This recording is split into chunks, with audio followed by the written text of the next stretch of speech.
Hello, and welcome to 5 Minutes Fluentcast, the podcast that takes you to fluency. Here, you improve your English naturally, listening to real conversations about everyday life. Let's get started. Have you ever finished a long work day, stood up from your chair, and suddenly noticed how stiff your body feels? Your back is tight, your neck feels heavy, your legs feel weak, and mentally you feel drained, unfocused, and tired. For many of us, this has become normal. We sit while working, studying, commuting, eating, and even relaxing. Hours pass without movement, and we barely notice it because sitting feels harmless. There's no immediate pain, no clear warning sign. But what feels normal doesn't always mean it's healthy. Today, we're talking about why sitting all day is bad for you, what prolonged sitting does to your body and brain, and why small, regular movements can make a much bigger difference than people expect. I think this topic is incredibly important because sitting feels invisible. You don't feel the damage right away, so it's easy to ignore. Unlike intense exercise or intense effort, sitting doesn't hurt in the moment, but its effects accumulate slowly. And because modern life is built around sitting, most people never stop to question it. It feels like just the way life is, even though our bodies were never designed for that kind of stillness. From a physical perspective, the human body was designed for frequent movement, not for staying still for hours at a time.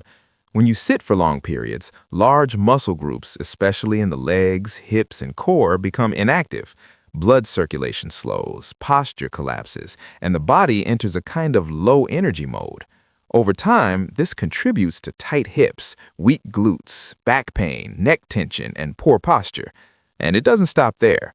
Prolonged sitting is associated with increased risk of heart disease, poor circulation, insulin resistance, and metabolic problems. The body simply doesn't function well when movement disappears from daily life. What surprises many people is that this happens even if you exercise later.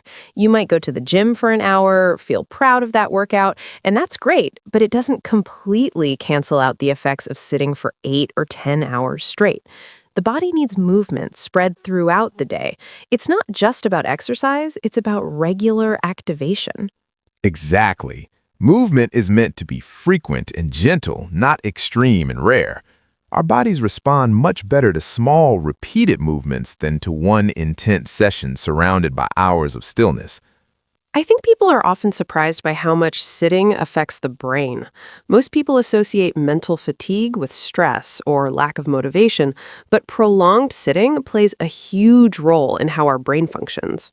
Absolutely. When you sit for long periods, blood flow and oxygen delivery to the brain decreases. That directly affects attention, memory, and mental clarity. That's why after hours of sitting, people feel foggy, distracted, and mentally slow. It's not that they suddenly became lazy or unmotivated. Their brain is simply understimulated physically. The brain evolved alongside movement. When the body moves, the brain stays alert. When movement stops for too long, the brain struggles to maintain balance. So when people say, I can't focus, it's often not a mindset issue. Exactly. It's a biological response. The brain needs movement to stay sharp and regulated.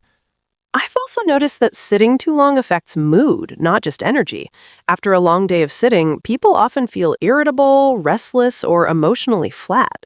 Yes, and that's not a coincidence. Prolonged sitting is linked to higher levels of stress, anxiety, and low mood. When the body doesn't move, hormone regulation suffers. Dopamine, serotonin, and cortisol all become harder to balance. Movement acts like a reset button for the nervous system. Without it, emotional tension builds quietly in the background. So sitting all day doesn't just affect posture or muscles, it affects how you feel as a person. Exactly. The body and mind are not separate systems. When the body is stuck, the mind often feels stuck too. The real challenge is that modern life is designed around sitting. Work happens at desks, transportation happens in seats, entertainment happens on screens. Even socializing often happens sitting down. Movement has become optional instead of natural. And when something becomes optional, it often disappears. That's why this conversation isn't about blaming individuals. It's about understanding the environment we're living in and learning how to work around it intentionally. I think it's important to clarify something here. Sitting is not the same as rest. Exactly. Rest is recovery. Rest can be active. Sitting for hours without movement is not recovery. It's stagnation. True rest supports the body and nervous system. Prolonged sitting does the opposite. So, sitting all day may feel normal, but over time it affects posture, circulation, energy levels, focus, and emotional balance. The body and the brain both need regular movement to function well. And the good news is that fixing this doesn't require extreme workouts or major lifestyle changes. Here's a simple practice you can start today. Every 30 to 60 minutes, stand up and move for just 1 to 2 minutes. Stretch, walk, change posture, or take a few deep breaths while standing. You can take phone calls standing, walk between tasks, or add short movement breaks throughout the day.